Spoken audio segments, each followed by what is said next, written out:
ফিরোজ আলম।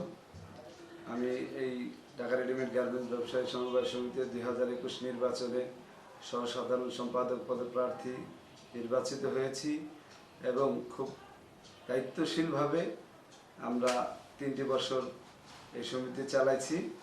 এখন 2024 নির্বাচন হওয়ার কথা ছিল, সেখানে একটু ঝামেলা হওয়ার কারণে 2026 17 এপ্রিল নির্বাচনে আমি সাধারণ সম্পাদক পদে প্রার্থী হয়েছি।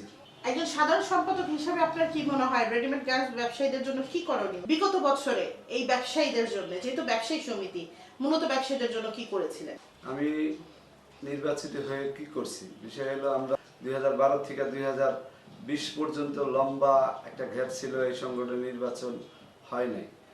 সেখান থেকে আমাদের এই সমিতি লস প্রজেক্ট থেকে আমরা 2021 নির্বাচনে আমাদের সাবেক সভাপতি হাজী আব্দুল মান্নান সাহেবের নেতৃত্বে এবং আমার সাবেক সাধারণ সম্পাদক হাজী ইব্রাহিম খলিল ভাইয়ের অত্যন্ত দক্ষতায় এবং আমার ক্যাবিনেটের সহযোগিতায় আমরা এই লস প্রজেক্টটাকে লাভজনক প্রতিষ্ঠানে পরিণত করেছি।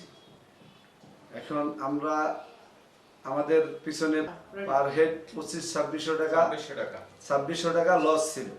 আমরা সেই লস প্রজেক্টকে প্রায় 2800 থেকে 3000 টাকা, লসটা কাটাই না, 2800 থেকে 3000 টাকা আমরা লাভজনক অবস্থানে এই সংগঠনকে এগিয়ে নিতে সক্ষম হয়েছি।